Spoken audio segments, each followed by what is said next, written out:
All right, my first guest won an Emmy for The Ben Stiller Show. Now he's the star and director of Reality Bites. Let's take a look. Hello? What? Tempted, but the truth is discovered.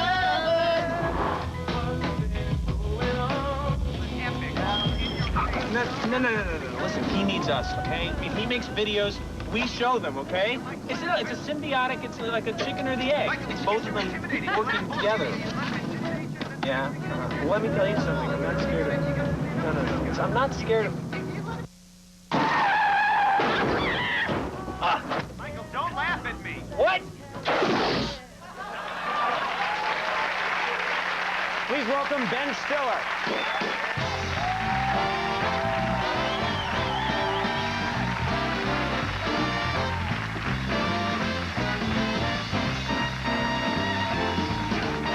Thanks for coming.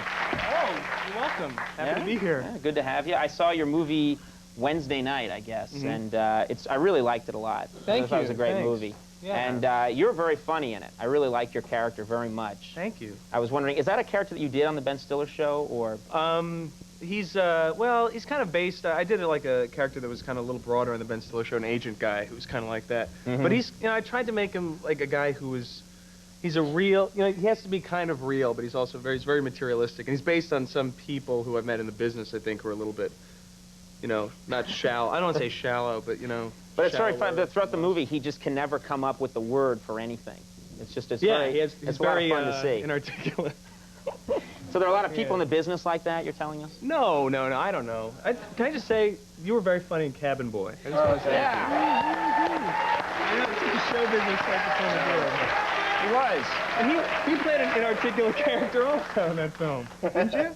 Well, he was slightly articulate in inarticulate his own way. Yeah. He had a sort of quiet intelligence. I kind of Which is very based my noble. guy off of him a little bit.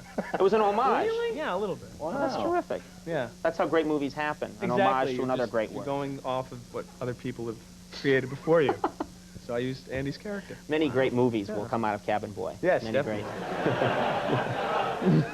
No, you did in the movie. One thing I noticed was that there are a lot of TV references in your movie, which appeal to, I think people my age. It's a lot of shows that we grew up watching. There's a scene where they're watching Good Times. And Yeah. Everybody, I think, has been kind of inundated with, the television influence in our generation or whatever. So there are a lot of those scenes. It was funny because there's a scene where there's Good Times on the TV. They're playing this Good Times drinking game where you have to think of a plot for Good Times. If you don't, you have to take a drink.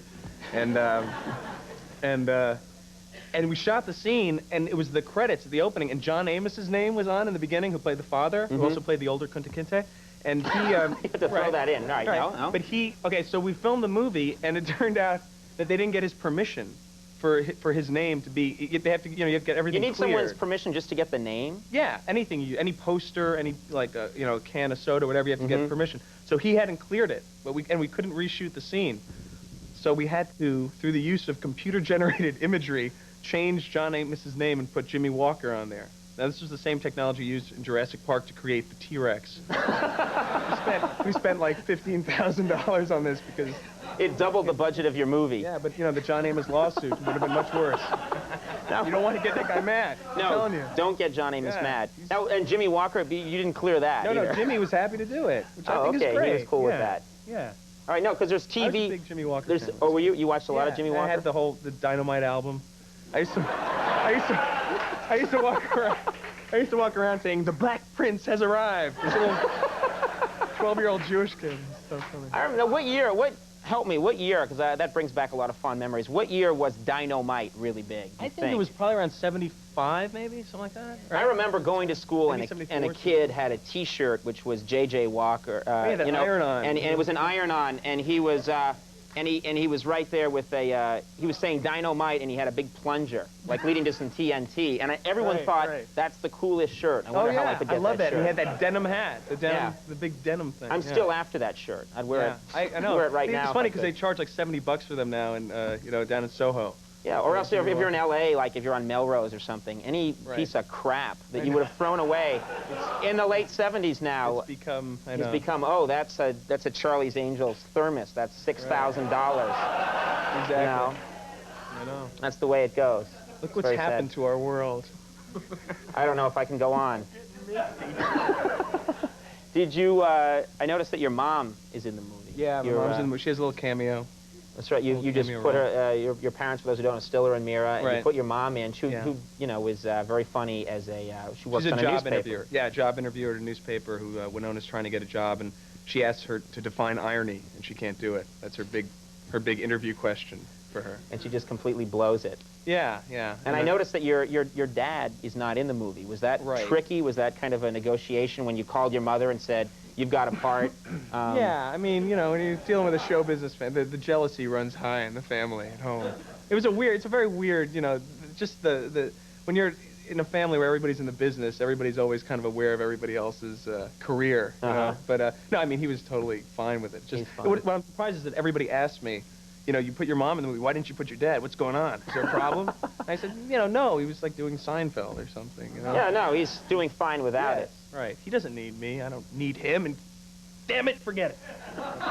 Well, at least return his calls. Please. No, I love my dad. You know, it's like, you know. Yeah. I dig. Yeah, that's one of them. I think it's appropriate. We talked the family thing. Yeah, we're talking about the late, you know, the 70s. I think I can use that kind of terminology. That's right. I feel very comfortable with it.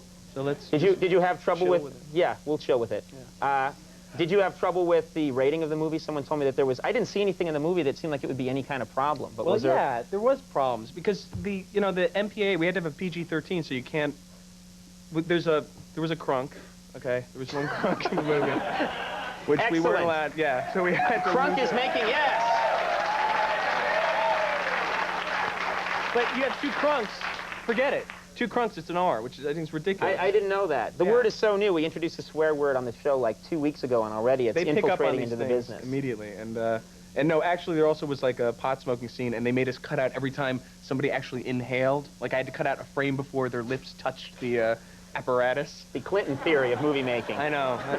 Well, wait a minute. I didn't think that will get you an R rating if someone's smoking pot. I didn't think. Well, it's just like they're this arbitrary group of people that just sit there and decide this is wrong, and you know, it's kind of like the old days of censorship. But all the studios subscribe to it because it's like a voluntary censorship thing. It's very weird. But they just decide, and you can't do anything. And if you appeal them, they take 3 months to come back with another decision, which will screw you over if you have a movie that has to come out in the next couple of months. Right. So. Anyway, make some friends with the MPAA here. My next movie, they're gonna give me a G if I don't know. GP, remember GP? What was GP? Guidance of Parents or something like that. I don't remember that. I don't remember. I remember there was something besides. I know, but there was GP before PG. It was weird. Just jump in any time, people. Yeah, really, we'll be fine. Okay, we're gonna take a break for a second, and then we'll be right back after these words.